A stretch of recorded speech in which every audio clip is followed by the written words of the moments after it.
Hey guys, welcome to the I Hope They Hear This podcast. Today I have with me returning guest Cindy Park, or I guess it's Cindy Jun now. She is in Korea and she recently had her baby Lion. And after hearing some of the other birth stories on this podcast, she wanted to come and share how vastly different it is in Korea. And yeah, it was really eye-opening for me. And just the differences that some of the systems in Korea offer. And so, yeah, I thank you guys for tuning in and I hope you enjoy.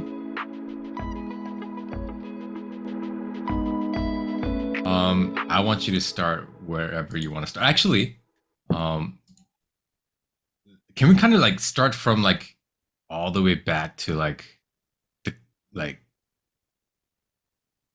back to when you said, "Oh, I want to start trying to have a kid." Okay. Like all the way like the beginning of the journey. Okay. Yeah. So we first got married and we were living in Canada Mm. and we wanted to Wait, enjoy like yes. sorry, 1 second. Uh-huh. Hello to the listeners. No, this is Cindy Park. I'm sorry. I've been like just kind of like jumping into it and forgetting to introduce people. But we have Cindy Park back on the podcast. She was on a while ago in person when it was last time we talked, you had just moved out of Canada and you were transitioning to Korea, which is where you are right now, right? Yes. Yeah, and it's we're getting to do this through Zoom, obviously because of the distance.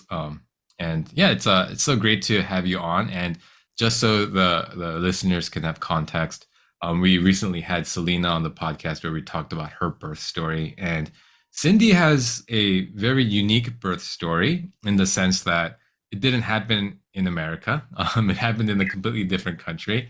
And for people who don't know about Korea, there's a lot of just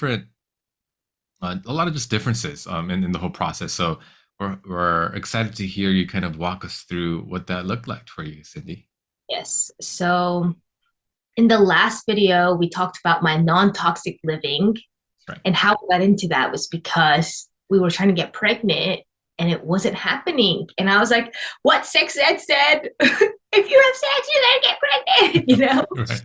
So we had been trying for a year and we were trying to get see a doctor in Canada, but it was COVID and universal health care lines, waiting, all that. It wasn't going anywhere. Mm. I was just getting more anxious and just stressed and just all kind of emotions. So when one night I couldn't sleep and I started Googling and non-toxic stuff, I got into it and totally just completely changed our lives around with the products we use, what we eat, what we put on our bodies, etc.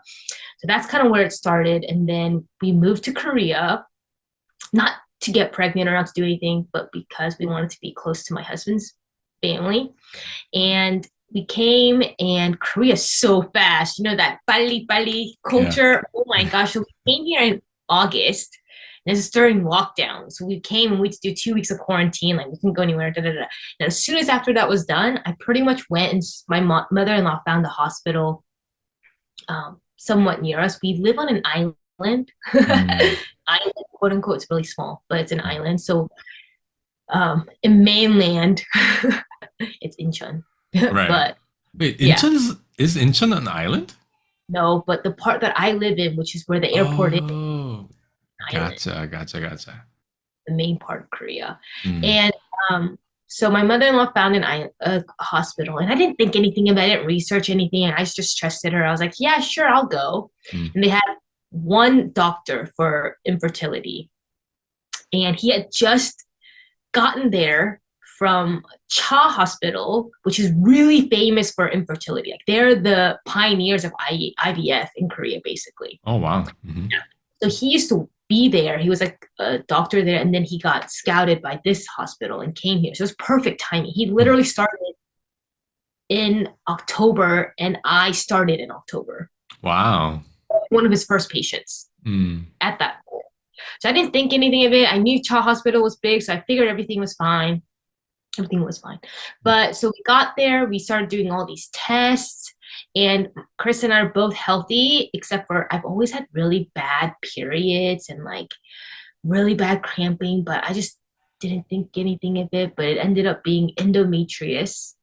Mm, It's like a uh, it's like a disease that women have. I don't even know if it's a disease, but it's like it causes really bad periods, long cramping, and then it can also lead to blocked fallopian tubes. mm, That's what was wrong with me. mm, Wrong, but that was the thing. mm, So he basically said your fallopian tubes are blocked, and we could do surgery to remove it, but even if we do that, the chances of you getting pregnant, there is a possibility, but it's probably going to be an ectopic pregnancy, which means that you're going to get pregnant in the fallopian tubes because so like even after we get it has to be clear like a straw, right? The fallopian mm, egg can just come down and meet the sperm, but mine's so rigid, right? So it's like a maze. So it's gonna get mm. stuck and not come down to where it needs to come down, and then the sperm might make its way up and fertilize there. So he said we don't need to do IUI, which means like artificial insemination of the sperm. He's like, Mhm. it's not even gonna work. We're just gonna have to do IVF. And I was like, what? Like, this all happened within like a month. They were like, oh, just come in as soon as you start your period. And then it's like boom, boom, boom, boom, boom, testing. All right, next month we're starting your period IVF. And I was like, Wow. wow. So I first met him in October, I think, or maybe it was November. But then and then the next cycle, I started IVF. Oh So I wow. got there in August, this by December. And the Mm. crazy thing is that my IVF transfer was December 31st. So now, and I got pregnant like immediately. So yeah, Are there yeah, obviously because of like healthcare differences between the US and Korea, was it financially, was it just an easier decision to make? Because I know in the US it's a yes, heavy financial burden, right? yes. And because infertility is so high in Korea and people aren't having kids, the government, if you are a Korean citizen or one person is a Korean citizen, so Chris is a Korean citizen, we were able to get a grant. Wow, awesome. Yeah. So Mm, like it depends on your age and how many rounds you've done and stuff like that. But like we got 100만 won, which is like $1,000 to mhm, go towards IVF. mm, So out of pocket, well, my case, so because infertility and IVF is so like widely used for so many people in Korea, it's more affordable. mm. And these fertility clinics, they're like baby making factories. Like it's like boom, boom, boom, boom, boom. Literally. Like I think my entire IVF process from the shots to the transfer, it was 21 days. Oh wow. Yeah. And then afterwards, you have shots too. But like just that, like 21 days.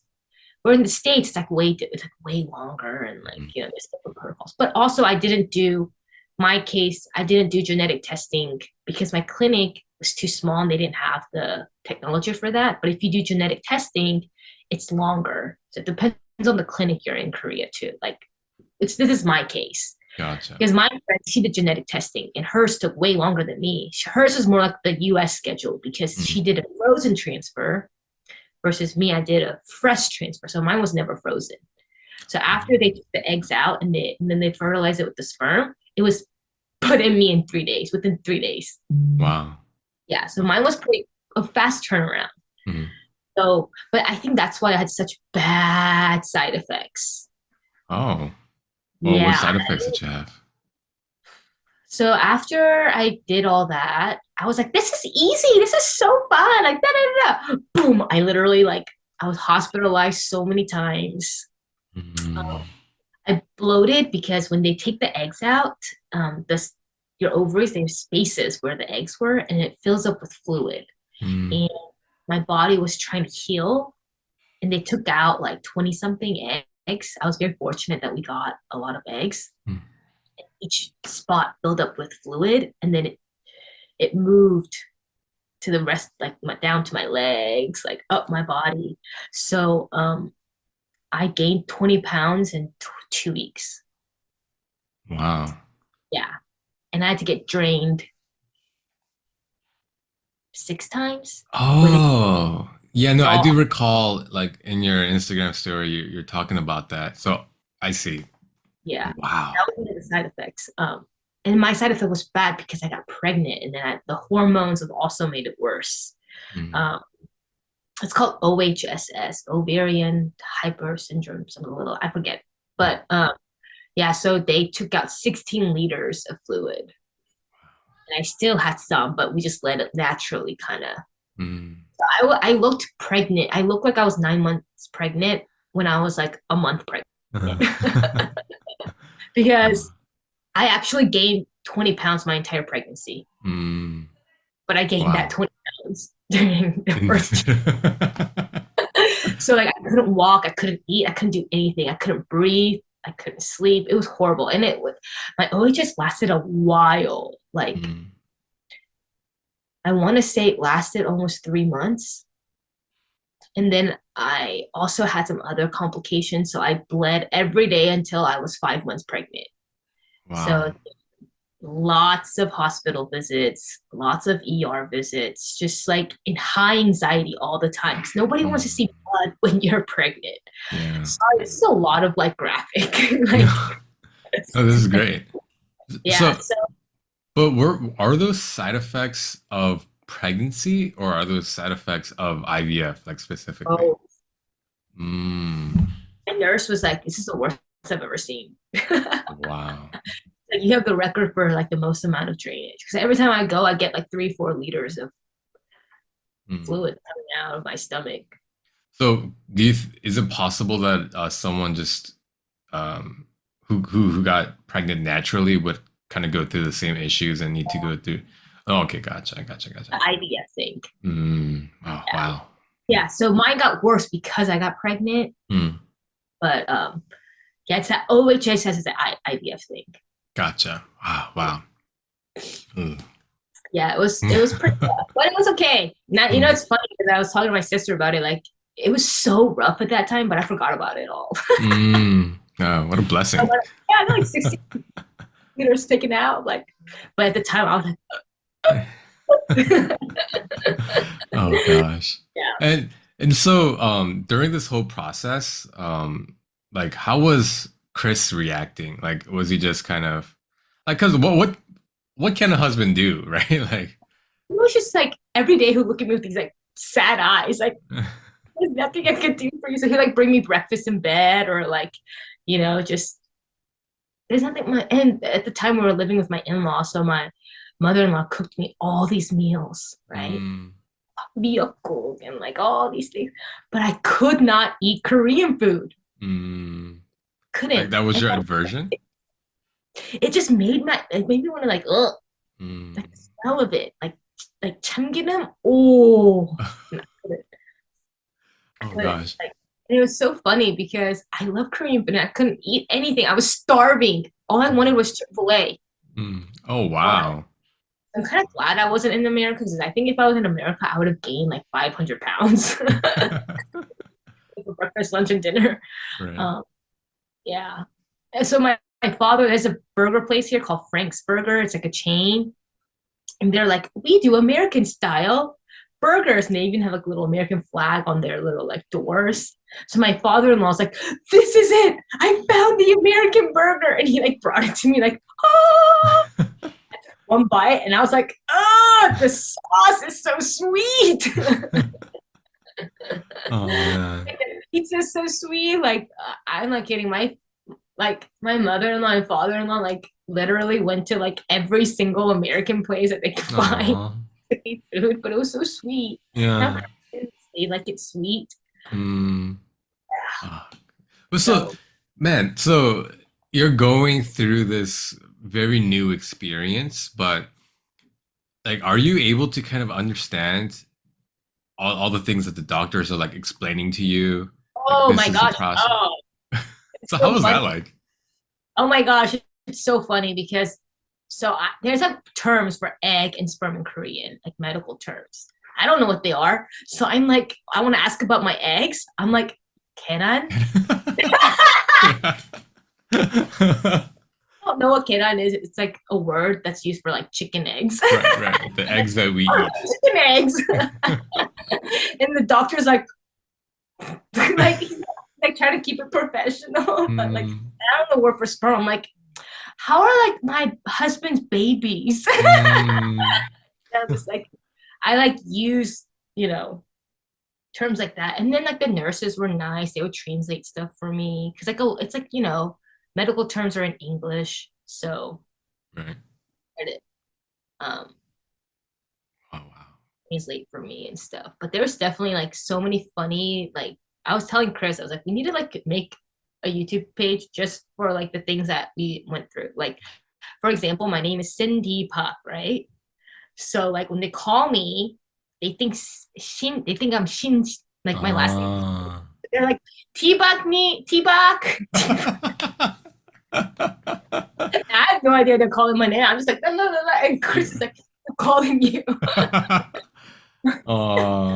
Oh yeah, there just the culture, like there's so many things, like culturally and language wise. Wow. But it's good that you had Chris though, because he's fluent in Korean. He knows more about the He's culture. like, he is fluent, but he doesn't know these medical terms, right? So he doesn't Mm. even understand. I'm like, what they say? He's like, I don't know, just nod.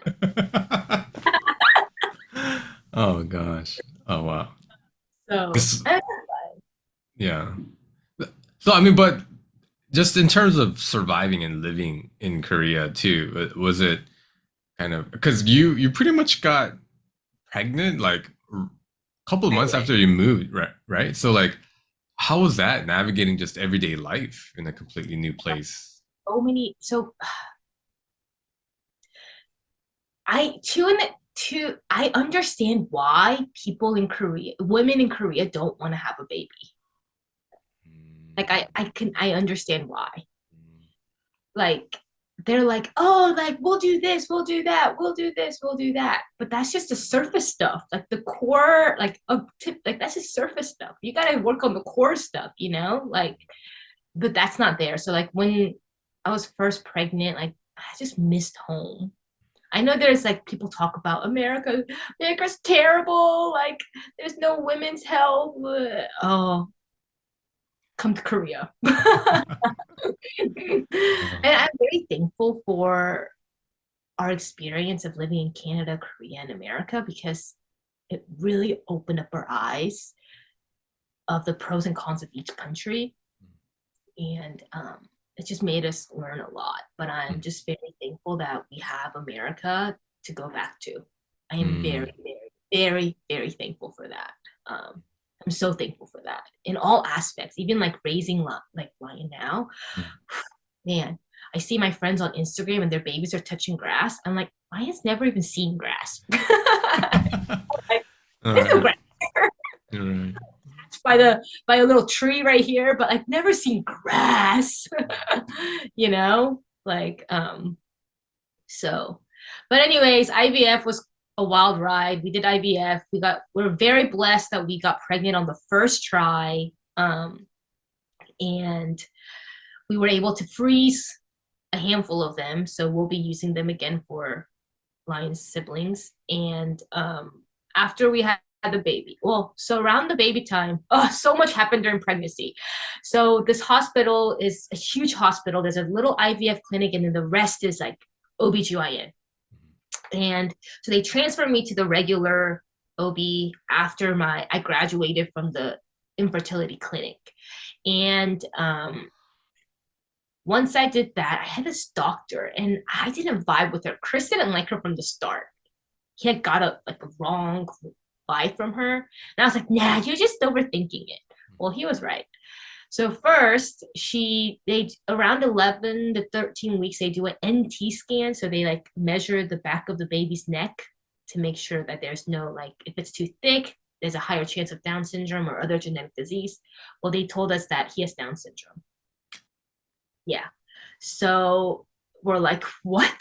Oh, And not that we would do anything about it. right, We right. would have assessed and, it still happened, but it's a shock, like we went through all this and then now another shock, like, and so this is the part that Chris was really mad about. So we go to the doctor's office after we get the NT scan results. We go see her. She's like, all right, so this was looking thick. So there is a chance of him or her, they don't know the gender yet, of this baby having Down syndrome or other genetic disease. So we can do another test. It's called the NIPT test. It's by the blood. They draw your blood and they check for more genetic diseases. And here are the prices. And it's like bronze, silver, gold. And each level costs more and tests for more things. And it was like she was selling this to us, like. Oh my gosh. And Chris was like, what the heck? And the insurance doesn't cover this. And the bronze is $600 out of pocket. And I'm just like, oh my gosh. And we spent a lot of money out of pocket because I had so many side effects and hospitalizations prior to this. So I'm just like, I think most people probably spend like $1,000 out of pocket for IVF here. We spend like 3 times, 4 times more, maybe. Wow. I don't even know. But so we do the testing and then he's fine. So I'm like, okay. Wow. Do you think she was like purposefully trying to get you to buy those tests? Like, Honestly, in the now looking back on it, yes. oh, Because so that happens. It was so stressful. And I go to my 28-week appointment and she tells me that I need a C-section. oh gosh. Korea ranks one of the highest in the world for C-section because they fearmonger the moms like crazy. And this is what my doctor told me verbatim translated. She told me that I cannot do a natural birth because I'm a first-time mom and I'm underestimating it. And she told me because I did IVF, I have to do a C-section. And I was like, how is that related? She's like, well, most moms who did IVF want a safe delivery. They want the baby to be safe. So they do a C-section. And I'm like, when did natural delivery not become safe? Right. Like, that was the last line for us. So after that, we switched hospitals. Oh, that is wild. Wow. Oh yeah. So were you able to find a doctor who wasn't that crazy? Yeah. So there's a Facebook group called Pregnant in Korea, and it's like all the expat moms in there, and they're all pregnant in there, and they literally talk about birth stories in Korea, and it's traumatic. And what's my mother-in-law's birth story, and then I heard Chris's friend's wife's birth story, and their baby's born in March of 2022. It's the same as my mother-in-law's. Yeah. Like 30 years after. Yes. So the thing is, they don't let you move. You are a patient. You're an ill patient. Like, you're here with the pregnancy is like a disease. You're ill. So you need to be strapped down. Like, you cannot move. You need to be wired up. You need to be monitored at all times. You have to fast. But some of these kind of are the same in the States too. And you have to fast. And if you do a natural birth, they will, this is very graphic, but they will shave you without consent. They will push down on your stomach as you're pushing. And they do routine episiotomies where they cut you. And then a lot of them will do a husband stitch. It's just routine. But what's the husband stitch?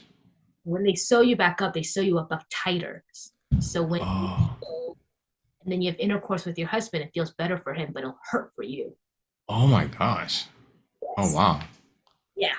So that's like a routine thing here. Like, it's very common, which is very terrifying. No wonder so many women are traumatized by their births.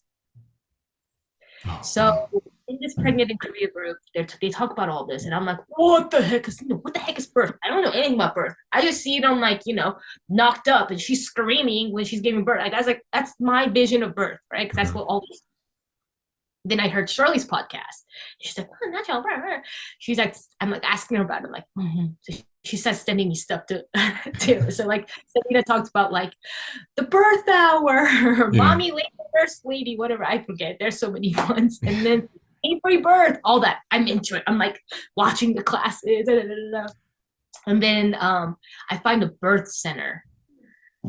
So in Korea, birth centers aren't very common, Mm. and I would say only like one is truly a birth center, and it's like all the way in Gangnam. The rest of them are Mm. like hybrids. They're not straight up hippie style birth centers yet. Mm. It's called a birth center, but it's still a hospital. Mm. My birth center had like OR rooms for a C-section and stuff like that. Mm. So I found one that's semi close to us. It's an hour away. We moved there, and if you want to do a natural birth, you have to take birth classes. Mm. Yeah. So we signed up for some extra ones too, because and your husband has to go with you. So your husband, and they want your husband to be the doula. Oh, wow. Yes. Oh. So there's a doula class for the husbands too. So we signed up for it. So Chris was my doula. Oh, wow. That's awesome. Yeah. Wow. So, and the director or the hospital person, he tells us like at the first class, he like told us the history of like OBGYNs, 산부인과s in Korea. Mhm. And he's like, when do you think they like 산부인과s came to Korea? And I don't know. In the States, I feel like they've been around forever. Mhm. So I'm like, I don't know. He's like, well, they came after the Korean War in the 1950s because Sweden brought it over. They got it from Sweden. Huh. Nurses there, like, were volunteering. They brought that concept over. So Oh, this interesting. concept is fairly new, Yeah. right? So like it started like booming up around like the 60s probably. So like when I asked my grandma, I'm like, Grandma, when did you give birth? Like how many weeks were they? She's like, weeks. They just give birth when they come out. Uh, Like anything. Like, well, then how do you know the gender? You don't just find out when they come out. There was no ultrasounds. There was nothing. mm, She had all four kids at home. mm, So I was like, dang, like think about it. Like even like back in the 50s, all these women were giving natural births. Like if they can do it, I can do it. mm. What's different? Nothing. And then like you learn everything about the woman body in these birth classes and how we're able to do it. Even the tilt, the angle of our hips Mm. is different from men. And it's made that way because it's made that tilt is made to open up for when the baby comes out. Wow. Yeah. Mm. Easy. And I'm like listening to these classes and I'm like, if you don't believe in God after these classes, like I don't know, like you have to believe in a higher being. Like there's Yeah. no way that our bodies were so perfectly, wonderfully made to give birth, you know? That's exactly what Shirley said. Like during her whole process, she was like, "Oh my gosh, like it's like an undeniable. Like even like the after the birth, like she talked a lot about how like breast milk, Yes. like it's like so like it literally like transforms itself for the needs of the baby as they're like Yes. drinking it and stuff. Yes. Yeah. Like it's crazy. Yeah. At birth classes talk about breastfeeding too, and how it helps with healing of the mom and like how it's good for the baby, like so many things. And I'm Yeah. just like, this is crazy. This is Yeah. wild. Why don't we learn this in school? Like, Yeah. Yeah. it's like this is crazy. And like Chris is learning so much. He's like, wow. Yeah. Sorry, one point. On the podcast with Selena, we speculated about what her grandmother's birth experience would have looked like. And I actually said I feel like it would have been very different from your mother's experience. And we're like, oh, would it have been? But kind of based on what you're saying, if OBGYNs came in the 50s, yeah, like our parents' generation when they were born, likely that it might not have been in like a hospital. Yeah. Like it, yeah, so My mom that was is, not. My mom was born in 64. She was born in a house. oh yeah, that's wild. Yeah. Yeah. So, um, and then yeah, but my mom's birth also she got pushed down too. Mm, My mom got pushed down too. So it's just crazy, I think. So but those same practices are still being practiced today. Like Yeah. there's no improvement, there's no involvement, like there's nothing. It's Mm. just same.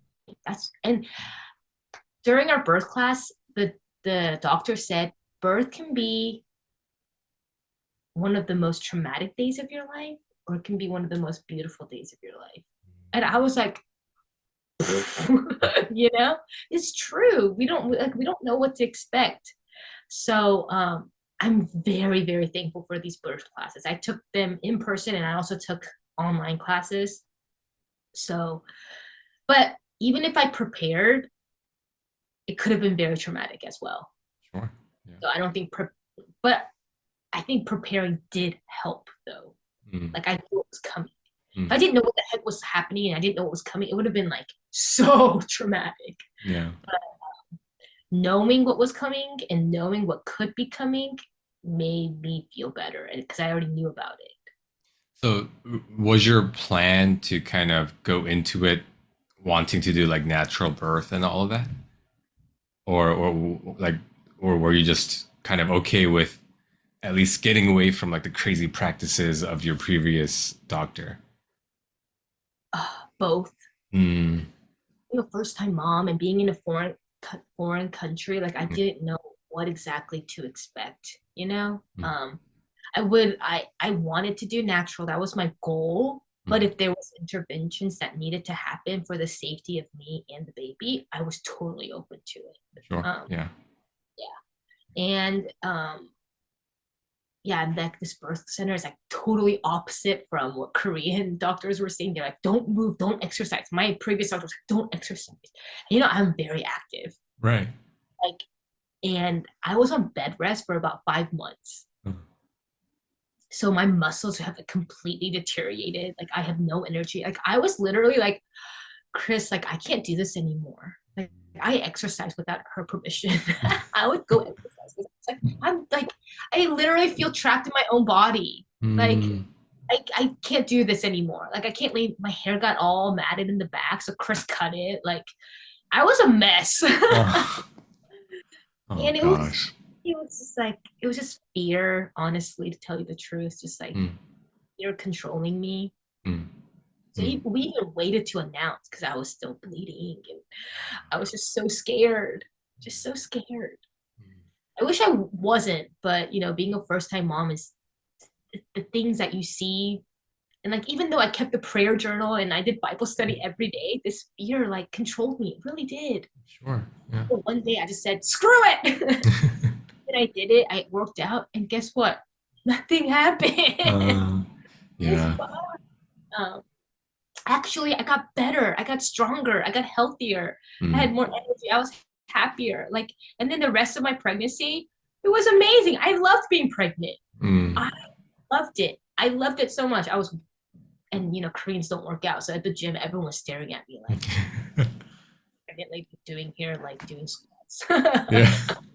Yeah. You know, but that does speak a lot to why our parents' generation, they do have this view that if something does go wrong in the pregnancy, it's somehow the mom's fault because of this like fear that's instilled in them probably during their own pregnancies.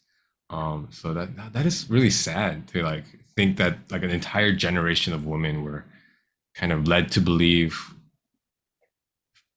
cowering in fear was the right way to go. You know. Yeah. Like, so much fear mongering, so much.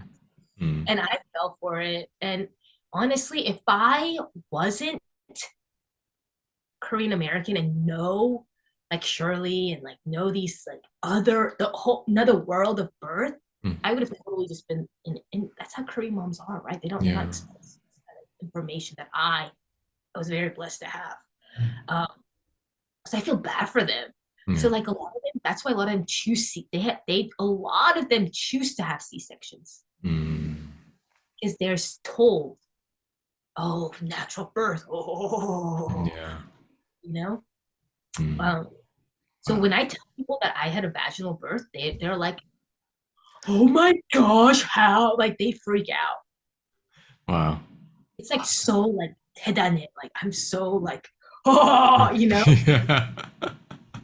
Oh, and that's wild. like millions of women do it around the world. Right. Yeah.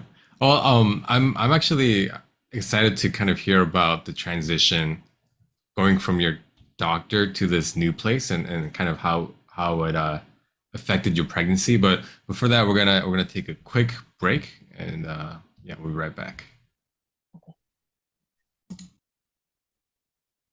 And we're back. So yeah, Cindy, if you don't mind, you kind of meant you talked to us about what it was like at your kind of default doctor, your first doctor, and then realizing that this isn't it. So you were looking at other places. So when you did go to your birth center, like how did things change for you during your pregnancy? Oh my gosh, it was like night and day. You know, they were like, first you gotta take those birth classes, you gotta stay active. And they were like, mom's like, remember, you're not eating for two. Baby doesn't need a whole McDonald's meal. Like, you're not eating for two. You know, they really promoted staying active. And then there's actually this influencer, her it's built to birth, and she's all about like natural birth and all that stuff, and she's different positions and exercises like spinning babies. These are all things you can do with the yoga mat, yoga ball. They give it out, so you can do that at home. And then like Chris learned all these like pressure points, Oh. affirmation stuff, soft touches, like all these things, so he could be my doula. And because your husband is your biggest supporter in that room. Mm. Usually during birth, like the only person that you know in there is your husband, you know? Um, so we both prepared for it. Because Chris is like, he's kind of scared. Like, blood. I can't see blood. Like, we both like get scared. So I know he was very anxious about it, very nervous about it. But I think going through these classes, going to all these classes, kind of prepared him mentally also. Mm. And then once we got there, like I just felt so much more comfortable, and that I felt like I had a say in how the birth center go, in the birth, how the birth would go. And they even give you a birth plan sheet, and you check off what you want, and they'll put Oh. it in your door. The nurses can check the day that you give birth. Oh, wow. And you're also given a midwife. So the birth center does cost a lot more than a regular hospital, because a regular hospital birth, I think it's $600, but here the starting for natural birth is 1800. Mm. So By the here's that's way, these figures you're giving me are blowing my mind because it's no, like so cheap. Even the stuff you're saying is expensive. I'm like, oh my I god. know, I expect Korean terms, yeah. So but you know, the cost of living here is also very different, Mm. and like minimum wage is much lower, and average salary is much lower. So Mm. Yeah, that's right, right. um, so anyways, so that happened, and we prepared for birth, and my whole family was on board. They knew everything. I wanted to do a natural water birth, and they had a tub. And at this birth center, we get to do a tour too. And during the tour, we went to the birth room, and it's a gigantic king size California king size bed. There's no hospital like bed. There's Mm. that. There's a bathroom with a toilet and a tub, a giant tub, like a jacuzzi tub, and then like a little area for a fridge and a table for you to eat. Because they actually encourage the moms to eat throughout labor, because they make you fast because they think that you need a C-section. But nowadays, the doctor was saying that nowadays the anesthesia that they use, you don't need to fast for it, but it's just a custom that's been practiced this whole time. Mm. Yeah. So they actually encourage snacks. Like that's on the list. That they also give you a list to bring to the hospital to what to pack. Oh. Snacks is part of it. Mm. Yeah. So we brought a ton of snacks. Oh, we didn't even get to touch it. Um, but so that happened, and I'm like, my mind is going crazy. And then, so pregnancy after all, we changed hospitals, and I changed the perfect time where my ovaries were very still swollen from IVF, but they had kind of shrunk down a little bit, and I stopped bleeding, just thank goodness. And so now I was in my prime. I was like, pregnancy glow, all that, yeah! Like I was like so happy, loved being pregnant. And then oh, and at this birth center, they only take healthy pregnant women. So if you have like any like high blood pressure or anything like that, if you're high risk, they don't take you. So I bring all my hospital records from my previous hospital and bring it to them, and then they review it and then accept me, quote unquote. Right. So that happened, and then our midwife, me, Chris, and the midwife were in a group chat, and she would send us workouts and videos to watch every week Oh, wow. together. And there's like different exercises to do, or like different birth stories to watch, stuff like that. So we did all kinds of stuff. And I drank all kinds of, I wrote red raspberry leaf tea that supposedly helped with labor. I couldn't find dates in Korea, so I didn't do that, but that's supposed to help too. Mm. So now we had a great pregnancy, everything's going great, and 32 weeks I go in for my checkup, and they said that my cervix is too short. That means baby's dropping. So Oh. now chance of having a preterm labor, so they wanted to hospitalize me. And I was like, oh no, I like PTSD from Korean hospitals. Like, it was just horrible. Like, Mm. they always starve you. I'm pregnant, but they always starve you because they don't know what's gonna happen. So they always starve you. They don't like. Once I was in the ER for like 12 hours, they didn't even let me drink water. Oh my gosh. And so I was like, I'm not being hospitalized. Like, if I have to do bed rest, I will do bed rest, but I will not be hospitalized. So she's like, all right, well, I'm going to give you some progesterone and hormone to help with the cervix. And I want you to be on bed rest for a week and come back in a week. And if it's gotten shorter, we have to hospitalize you, Mm. monitor you until the baby comes because we want to maximize this pregnancy. And I was like, okay. So I was on bed rest again. And I was like, pray, like, God, please. And then we went back and it didn't get any shorter. So she was like, all right, just do your thing. So I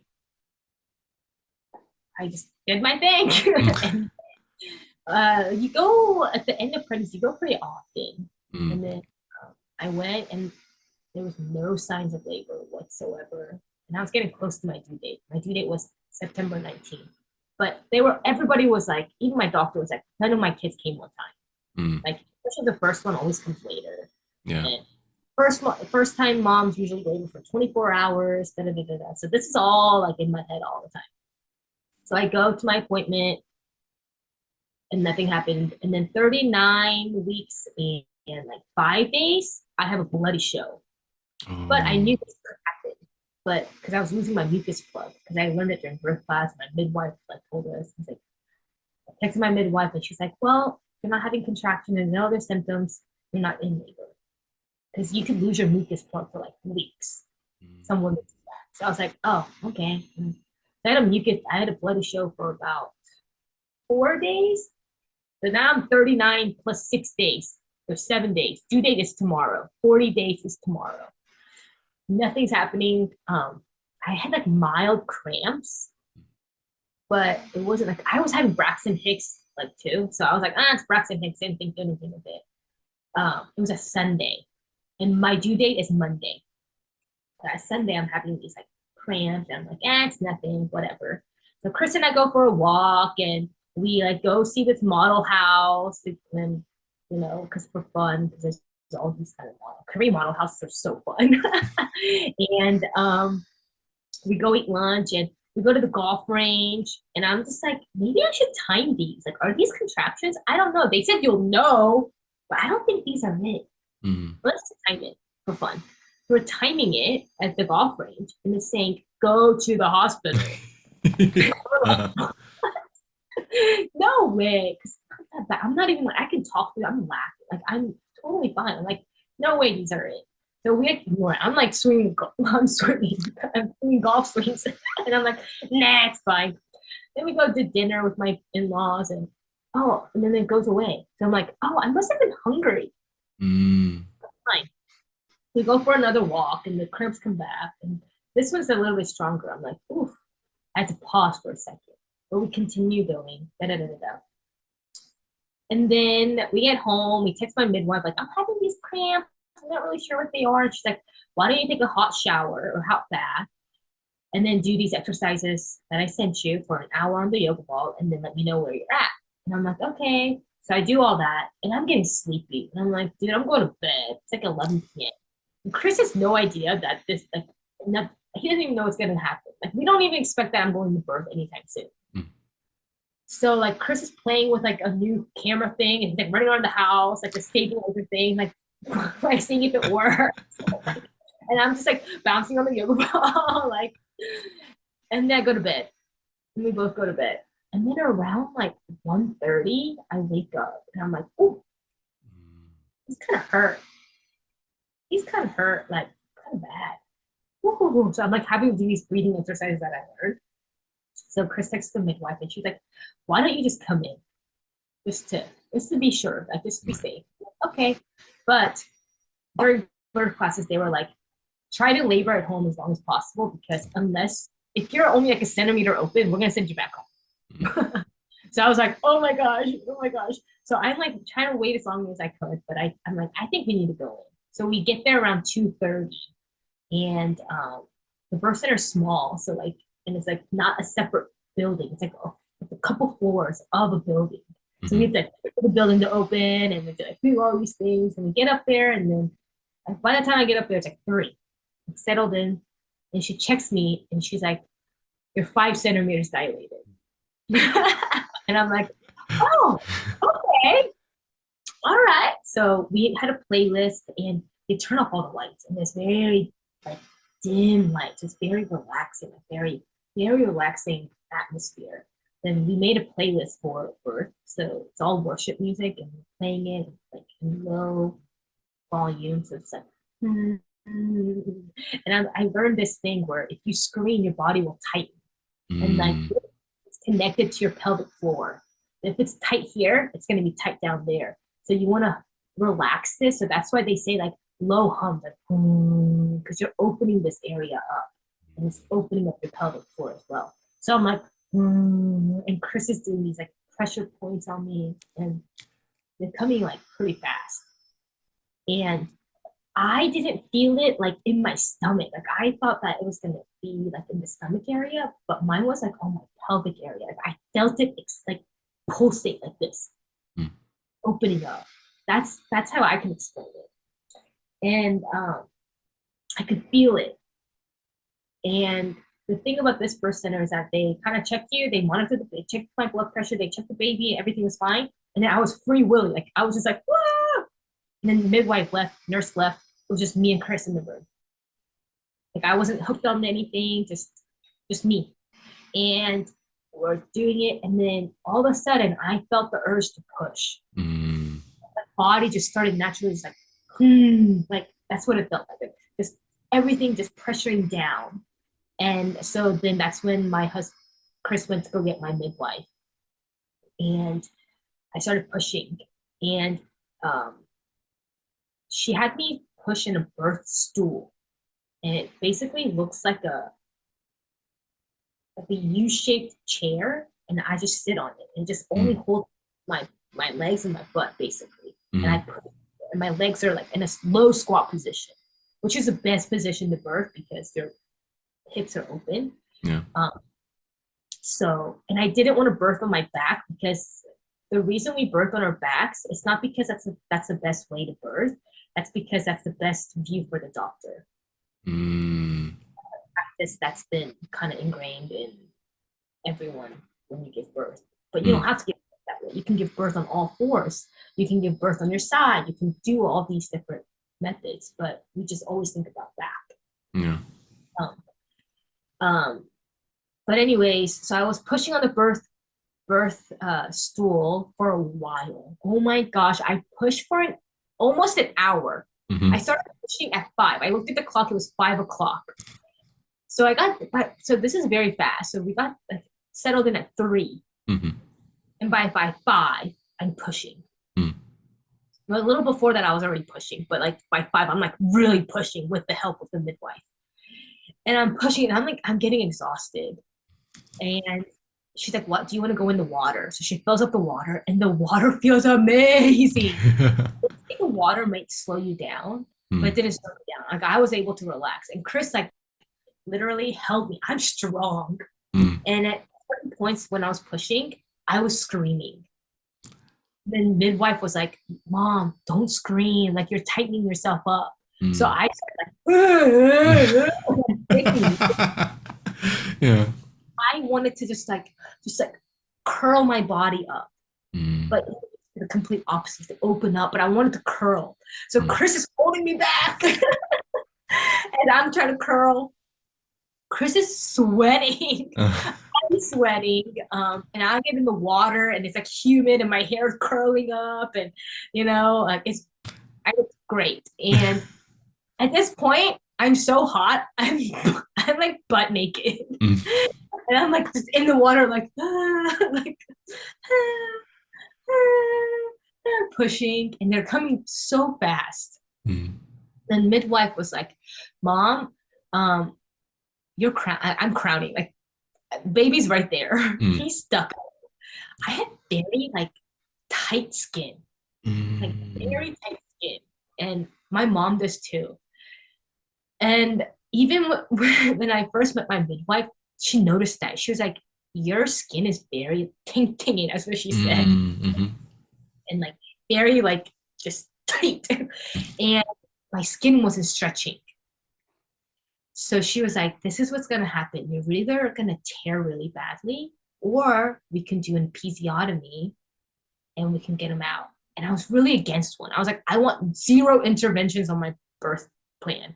Right. Right? She's the option. She's like, either way, the baby's gonna get out, but it's really about your recovery. Like you're gonna tear bad. And they say that episiotomies, you tear like you heal way, like healing is worse, Mm. but for me it wasn't that bad. And she gave me a couple minutes. I was like, nah, I'm gonna try. I'm gonna keep trying. But at a point, I was like, all right, just let's just do it. So they Mm. were like, move you to the bed. Move me to the bed. As soon as they moved me to the bed, like a lamp was turned on. A nurse came in. A doctor came in. And he was out. Oh wow. Yeah. Uh. Within like a few contractions, and these contractions are coming in fast. And then within a few contractions, he's out. Mm. So he came out. He was born at 5:56. Wow. Yeah. So my entire process at the birth center total was 3.5 hours because I got there at 2:30. Yeah, he was out. Wow. That's very lucky because there are some moms who, you know. Yes. So I Yeah. so I feel very like if it was any longer, I don't know if I could have done it. Mm. But because it was so quick, like I like progressed so quickly. Mm. So I had a complete natural birth Mm. as the Wow. episode. Yeah. Wow. Hmm. Wow. That's Yeah. awesome. So, And yeah. go ahead. Oh, so like I see all these like pictures of moms like after birth and they're like beautiful and they're like, that's a lie. Like I was we actually have a YouTube video of a birth story and Mm. like in the video after like lines on my chest and I'm like I'm so ugly. Like I say because I'm like my hair is all curly and I'm all sweaty. Uh-huh. Yeah. I know when Aisley was born, I took a picture of Shirley holding her because I was like, you look unnaturally okay right now. Like you like compared to what you just went through, and I'm sure compared to what you're feeling, you look like way too normal. So I was like, oh, this is weird. So I took a picture. But yeah, it's Yeah, there are moms like that. Like I'm not one of them. no, I mean, but I mean, even if like you do look a certain way, like the experience is, you just Yeah. it wasn't an easy experience that you just went through, But it wasn't easy, but it wasn't like undoable. Mm, mm, Like it was totally doable. It definitely hurts. Like I do hear women say that they had a pain-free birth, and I want to experience that for my second. Mm, Actually thinking about like, hiring an actual like Chris is great, but like having an actual doula, maybe my experience would be different. mm, You yeah. know, Yeah, like you should. I'm thinking about I'm like playing around with the idea of hiring a doula. They're hard to find in Korea, Mm, and they're like pricey. They cost more than the birth. yeah. So I had to think about it, but I'm thinking I'm considering it Wow. because I would really like to know what a pain-free birth is. But the crazy thing was, I would say my birth was very spiritual. That was awesome. I felt the Holy Spirit presence like all throughout, Mm, which is crazy. Like Chris was praying over me the whole time and like mm. singing. I was like singing in between songs, like in between contractions and stuff. And at one point, I was like praying in tongue. Oh, wow. Yeah, and like as I'm praying, a thought that came to my mind was this midwife probably thinks I'm psycho. Like, oh no, this mom's losing her mind. Yeah. Oh So, man. but I think she might have seen it a couple times because she Yeah. says she's been a midwife for a while. So, a lot, like I see a lot of Christian moms posting about their blog and they about their birth, and they had it at this birth center as well. And a lot of them say that it was spiritual for them too. So, Yeah. So, I mean, giving birth without a C-section is already pretty rare in Korea, right? So, how rare is it that you don't even get like the oh shoot, epidural? Like, is that oh, oof, probably even more. right? Yeah. Yeah. I mean, because when you say pain-free Oh, birth, yeah. when you say pain-free birth, for a lot of people, it just means, you just get an epidural. Like Yeah. that's the way to do it for, yeah. Natural, and they say it's pain free because they're Mm, able to do like hypnobirthing. mm, So I need to look more into that. I looked into that, but I was like, I don't know about this. mm, I didn't yeah, get into it. But yeah. So I want to try that next time. yeah. Because like I wasn't as graceful as I thought I was going to be. I thought I was gonna be like, yeah, but I was like, No, but I mean, I think, yeah, just the fact that you've created life, like you've given birth to another human being, you yeah. can't expect anything else, Like that's And another already thought amazing. that was going through my head was that like ever I can do in one of the classes they're like you can do hard things for 60 seconds. Mm, 30, 60 seconds you can do it. So I kept saying I can do hard things, I can do hard things, and each contraction is getting me closer to meeting lion, each contraction. mm, And I learned that when it's so painful for the mom, right, but it's also so painful for the baby trying Oh, to come wow. out of the birth canal, right? So when you see a lot of vaginal birth babies, they're cone shaped. Right, So even though their head is malleable, it's not Play-Doh, you right, know? It hurts. right. The birth is just as painful, if not more, for the baby as well. Yeah. So I just kept thinking about that too, like how much pain that he must be in as well to trying to come out. So I like wanted to like that's another reason I tried so hard to relax. I knew relaxing was going to get us faster there, like closer Right, to him coming out right, instead of tightening up and closing the birth right. canal. Yeah. So And that's funny. I think I noticed at one point that babies who come out vaginally, they do, yeah, their head shape isn't as perfect, but like C-section babies, they actually have perfect like perfect, yeah, round shaped heads. yeah, Yeah. Yeah. yeah, wow. So like birth is hard for the baby too. Mm, We don't talk about that, you know? So like wow. our babies are so strong and mighty too, just coming out. Yeah, yeah. So, So in terms of the recovery, because I know the postpartum recovery culture in Korea is very different, it's right? So, how was that for you?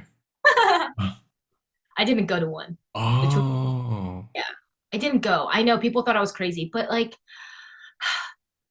it sounds magical. It really does. Mm, It really does sound magical. But the thing that threw kind of threw me off is that you're separated from your baby a lot.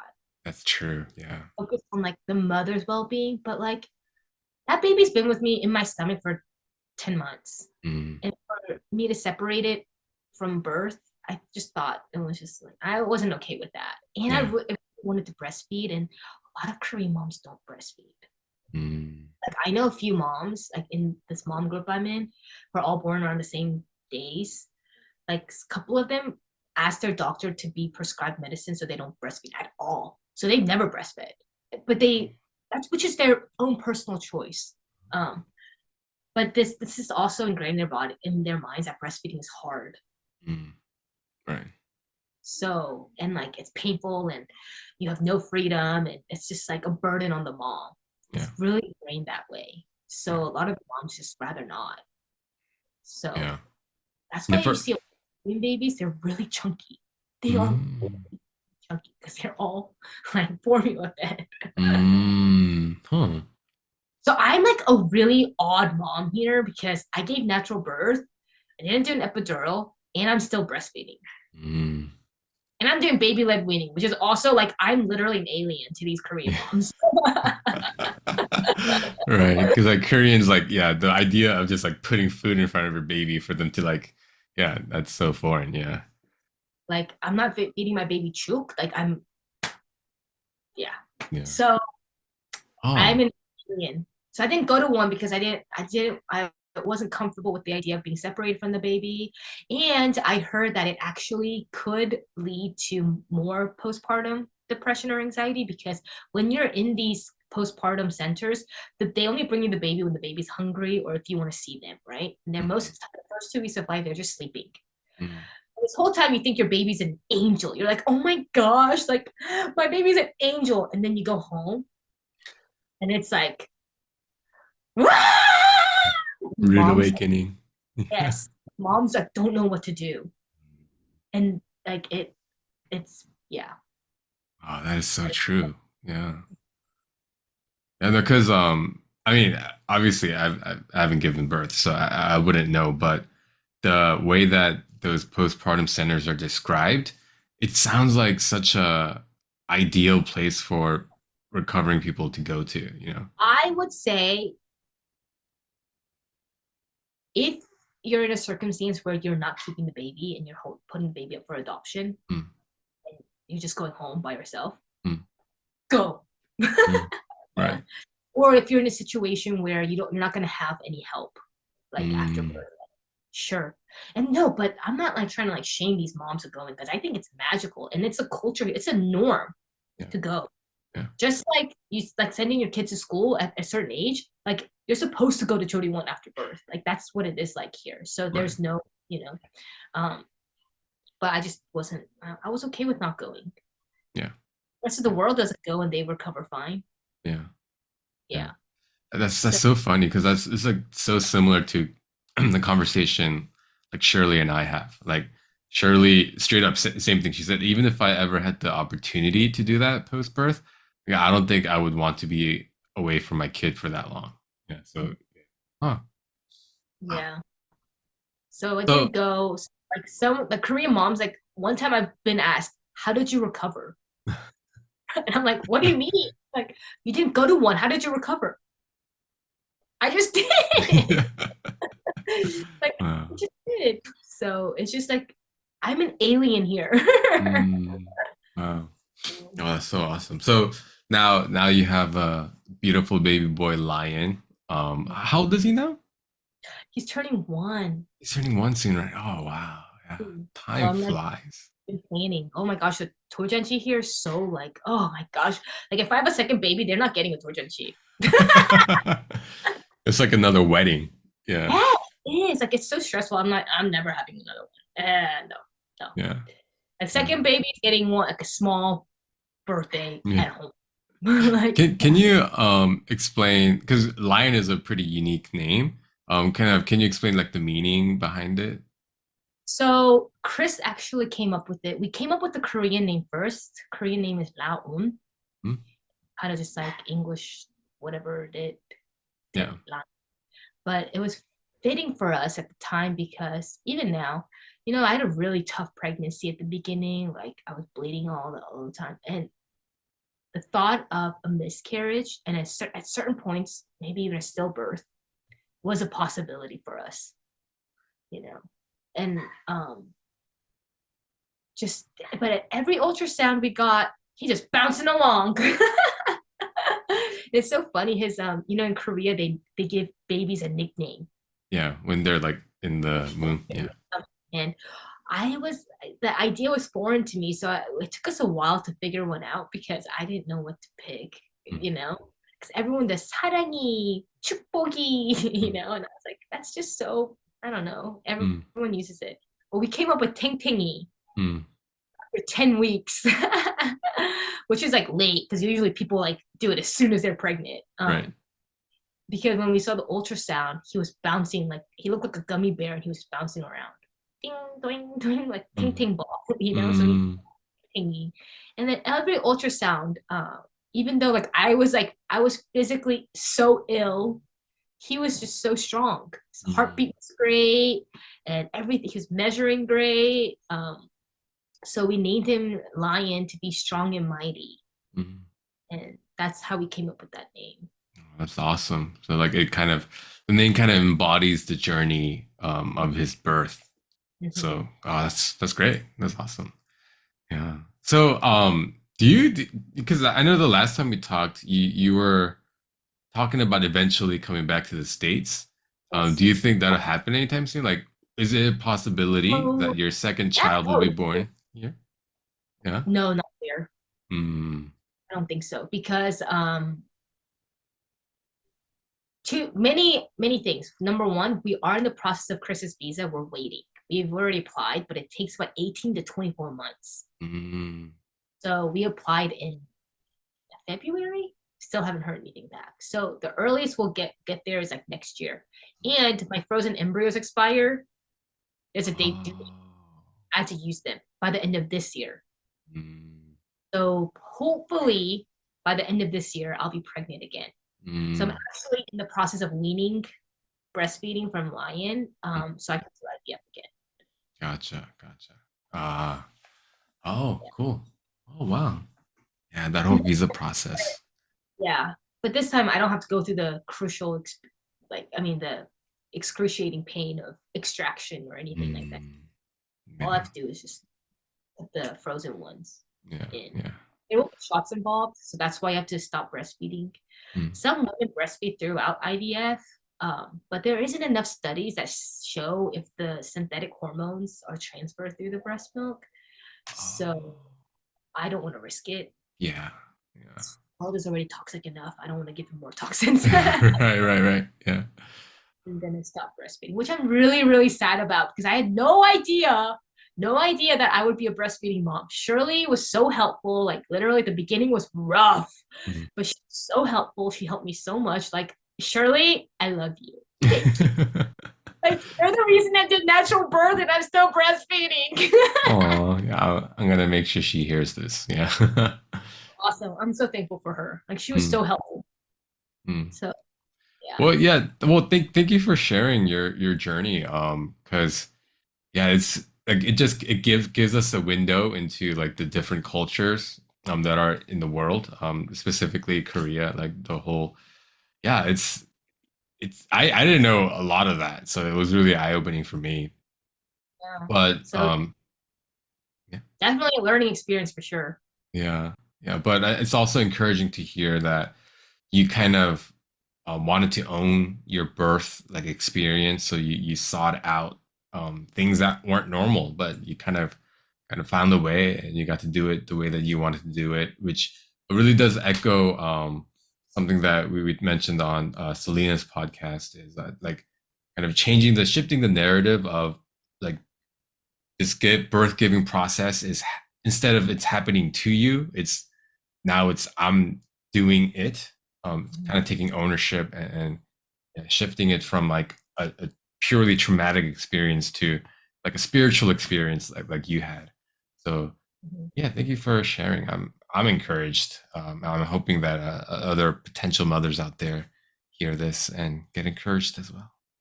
Yeah, I'm like such a big advocate for it now. Like I learned so much. Like, and I know if I can do it, like you can too. If I could do it too. So I'm always like, it's all about education. Like you gotta teach yourself. You gotta learn. Go find out. The information is there. The internet is a beautiful thing sometimes. Mm, Like I learned so much on the internet.